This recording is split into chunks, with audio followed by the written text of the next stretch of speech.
सुन केटाहरू, तिमीहरूले कहिले किस्कण्डी देखेको छ?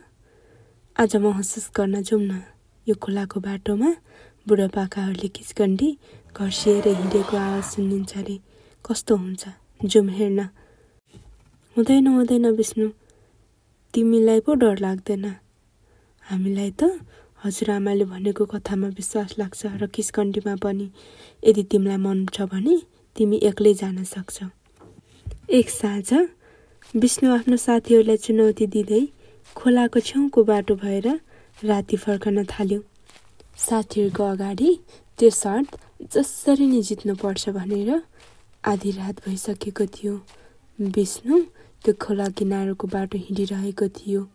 उसले एक सेतो साडी लगाएको आइमाई जस्तो आकृति देख्यो, अगाडि झुकेको, भुइँमा घिर्सिएको। तर विष्णु भूत प्रेतमा विश्वास गर्दैन थियो। ऊ हाँसेर भन्यो, अघि केटाहरूले भनेको किस्कण्डी यही होला। अनि त्यस किस्कण्डीको पछि लाग्न थाल्यो। तर विष्णुले चाल पाएन त्यो आकृति साँच्चीकै नै किस्कण्डी थियो भनेर। एक्कासी आकृति रोकियो। विष्णुले हत्तनपत्त अगाडि पुगेर टर्च लाइट बाल्यो।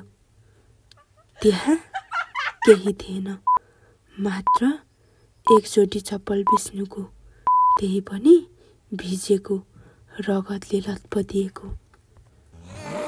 त्यस दिनपछि गाउँमा रातिको समयमा विष्णुको शिर गाउँभर हिँड्न थाल्यो, पाउजु लगाएर हिँडिरहेको, तर शरीर भने हराएको थियो।